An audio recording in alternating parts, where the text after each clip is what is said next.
नमस्कार बंधुरा बानिस food passion चैनेले आबारो एकबार तोमादेर नतून पर्वे स्वागत जानाच्छि। आज के चले एसेछि पेपर एक सिम्पल सादामाटा रेसिपि निये, तबे खेते किन्तु असाधारण हय। पेपे साधारणत अनेकेई पछंद करे ना, विशेष करे बाच्चारा तो पछंद अनेकेई करते चाय ना। आज के तोमादेर सामने पेपर रेसिपिटा जेइभाবে हाजिर करते चलेछि, कथा दिচ্ছি एकबार जे खाबे से किन्तु बारबारই आबदार करबे এটা তৈরি করে দেওয়ার জন্য। খুবই একটা সিম্পল এবং কম তেল মশলায় ঝটপট তৈরি করে নেওয়া যায়।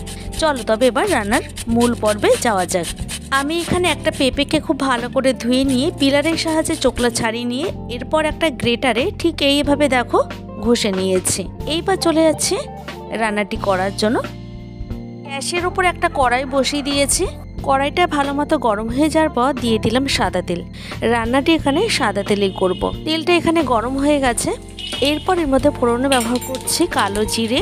কালো জিরেটা থেকে সুন্দর একটা গন্ধ বেরোনোর পর দিয়ে দিলাম কাঁচা লঙ্কা। আমি এখানে 3টে কাঁচা লঙ্কা ভালো করে চিড়ে দিয়েছি। কালো জিরে আর কাঁচা লঙ্কাটাকে 20 থেকে 30 সেকেন্ডের মতো ভেজে নিয়ে দিয়ে দিলাম একটা পেঁয়াজ কুচি। এবারে গ্যাসের ফ্লেমটাকে একটু লোতে রেখে খুব ভালো করে ভেজে নেব পেঁয়াজগুলিকে। আমি এখানে প্রায় 3 থেকে 3.5 মিনিটের মতো পেঁয়াজগুলিকে খুব ভালো করে ভেজে নিচ্ছি।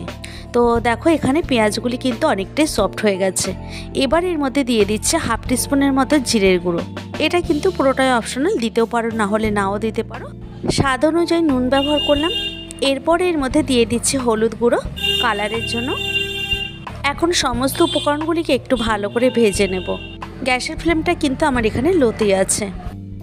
এখন এর মধ্যে দিয়ে দিচ্ছি গ্রেট করে রাখা সেই পেঁপের টুকরোগুলিকে অল্প অল্প করে কড়াইয়ের মধ্যে দিয়ে দিচ্ছি। আর গ্যাসের ফ্লেমটাকে একটু বাড়িয়ে দিয়েছি, মানে মিডিয়ামে আছে এখানে।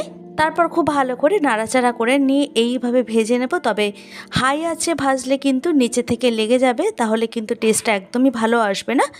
একটু মিডিয়াম বা লোতে রেখে রান্নাটি কিন্তু করে নিতে হবে। তো এইভাবে আলতো হাতে আমি পেঁপেগুলিকে নাড়াচাড়া করে নিয়ে ভেজে নিচ্ছি।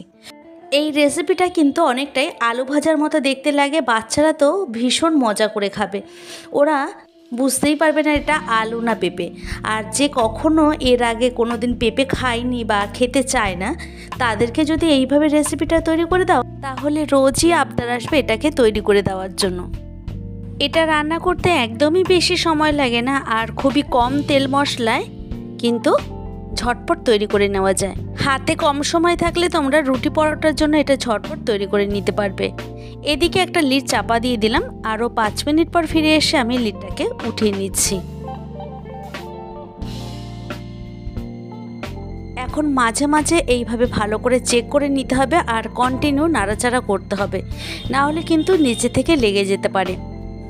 এরপর আবারও ঢাকনা চাপা দিয়ে দিলাম। এইভাবে আমি এখানে ঢাকনা চাপা দিয়ে দিয়ে রান্নাটি করে নেব। আবারও উঠিয়ে নিলাম আর দেখে নিচ্ছি। যতক্ষণ না পেঁপের কালারটা একটু লাল হচ্ছে ততক্ষণ কিন্তু খুব ভালো করে ভেজে নিতে হবে, না হলে কিন্তু কাঁচা থেকে যেতে পারে। তো দেখো আমার এখানে কিন্তু পেঁপের কালারটা অনেকটাই চেঞ্জ হয়ে গেছে। এইবার আমি গ্যাসের ফ্লেমটাকে একদম হাইতে দিয়ে 2 মিনিটের মতো আবার একটু ভালো করে নাড়াচাড়া করে নিয়ে ভেজে নিচ্ছি। তৈরি হয়ে গেল দারুণ স্বাদের একটা রেসিপি। এইবার গ্যাসের ফ্লেমটাকে অফ করে দিয়ে একটা সার্ভিং প্লেটে সার্ভ করে নেব।